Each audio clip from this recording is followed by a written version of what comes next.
Hey there, 944 V8 fans. Saturday today, Thursday, we took a ride out to see John Graves.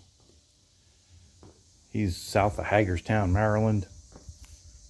And we picked up some things to try to help us get through our odometer issues.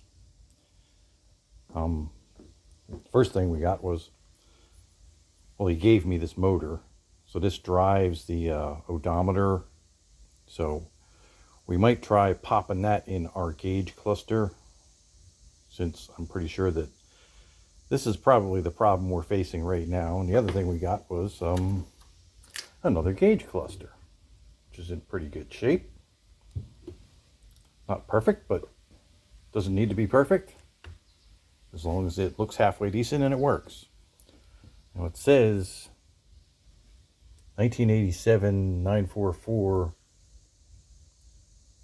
S something 2, which didn't make an S2 in 1987, so I'm not quite sure what that's all about. So what we'll probably do is pop this thing apart,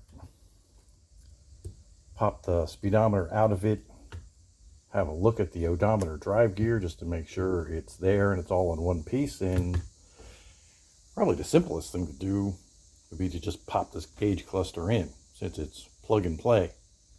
So we'll try that. And the other thing we got was another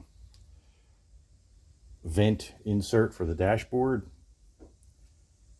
That is in case we decide to remove some of this stuff in here for the purposes of putting some other modern dash stuff in.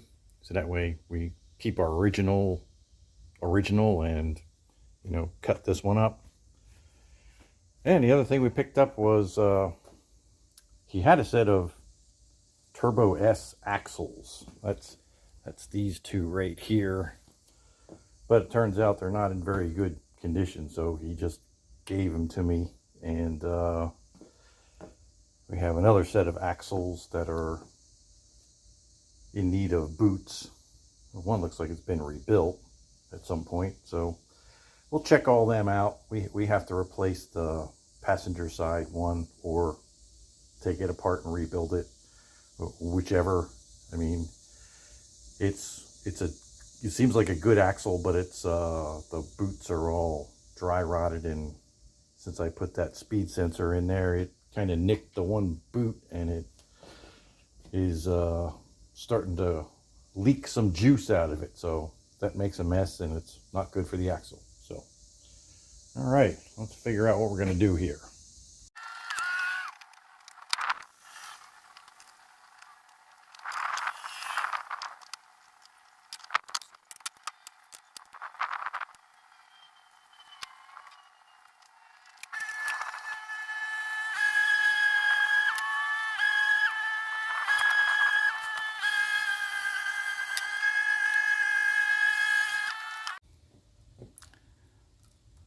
That's the inside. Got a nice stink bug collection going on in there. So yeah, I guess it's a good thing we open this thing up. Next we'll have a look at the speedometer. Well, this one didn't work out that well. Good thing we did open it up. That's our stink bug collection. And a couple of them were actually in the odometer gear area. So yeah, not good. But the real bad thing is these things right here are pieces of the old odometer gear. As you can see, it's just falling apart. So that would normally go, so this is your speedometer, normally goes right on this shaft here and is driven by the motor with the worm gear on it. That doesn't drive the speedometer, that just drives the odometer. So it's not that big a deal. John didn't sell it to me for a lot of money. It was cheap, with the understanding that, you know, this one had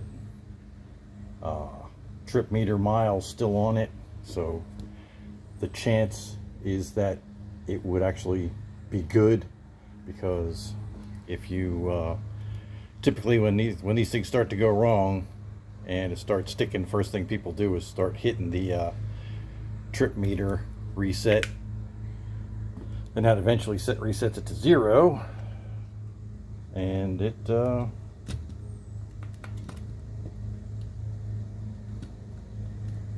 this one obviously didn't do that. So maybe this fell apart when it was, just sitting. Who knows, because those gears just deteriorate. So it could have been that. Don't know. But anyway, so looks like we're back to trying the free odometer motor in our current gauge cluster.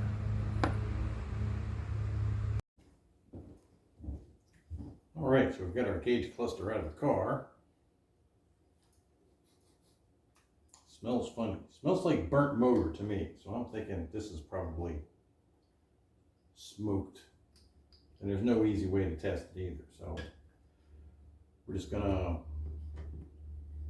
open it up and see what we find.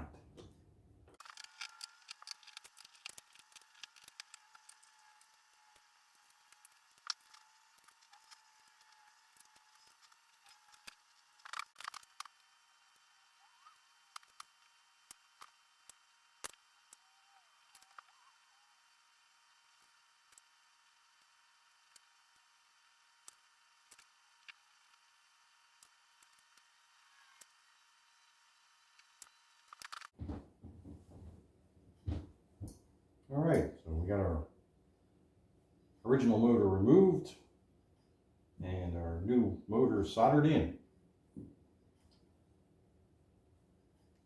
Time to put it back together.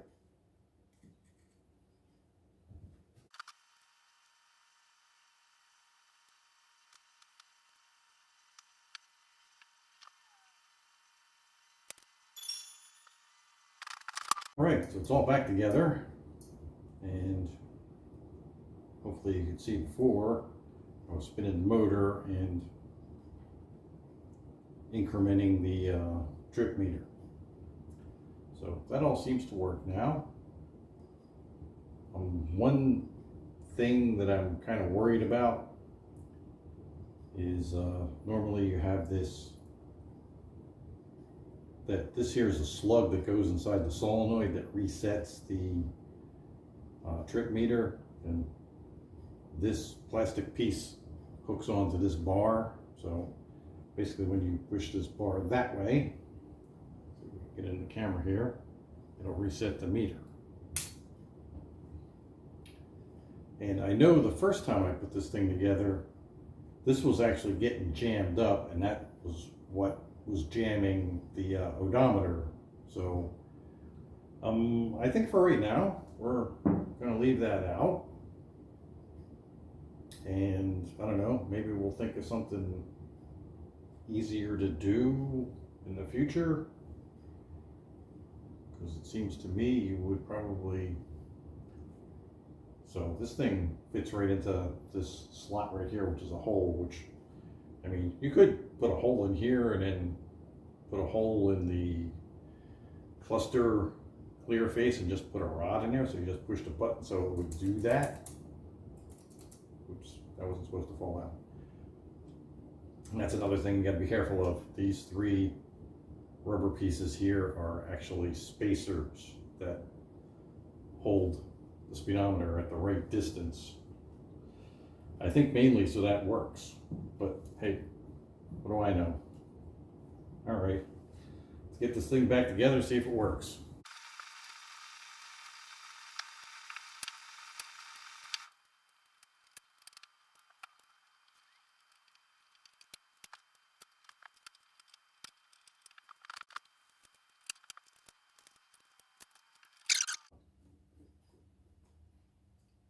The reflective stuff for the lighting of the dash is long gone on this, and what I did to remedy that was just soldered a red and a black wire onto this dash light and ran them, drilled a couple holes here to get them out to the face.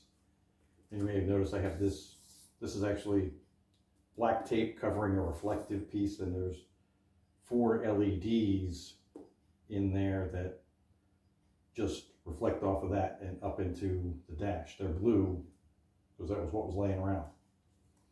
And it actually looks pretty good. I mean, the only thing that looks sketchy is, you know, having the black tape on here. But I just jacked the back up, and I'm not putting the steering wheel back on or anything until we know it works.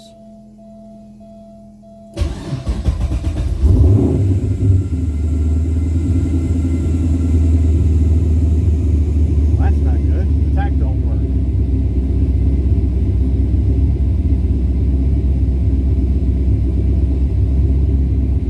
Like I said, when you put these things back together, you got to be real careful. So, oh, there it goes. Okay. See what the speedometer does.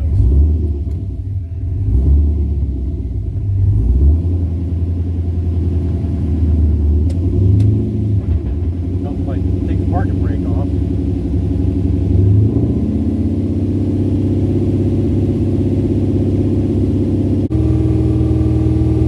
Yeah, I don't know if you can see that, but it's going.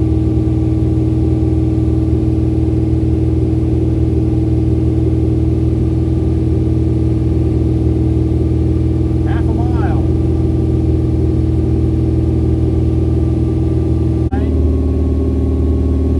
Should be rolling over now. There we go. All right, 1 mile.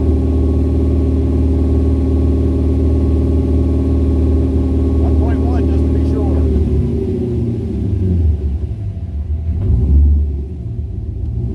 All right. Guess it's safe to put the steering wheel back on.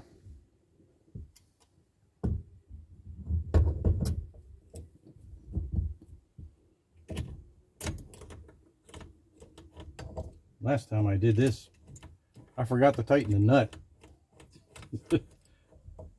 After I was on test drive for about 20 minutes, all of a sudden, steering started to get real loose. Luckily, I still had the socket sitting on the floor on the passenger side, so it was just a pull over, pull the horn knob off and crank it back together.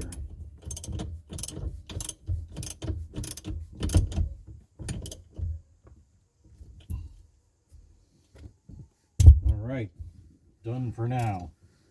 Let's go for a ride.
That's 22.6 miles we've gone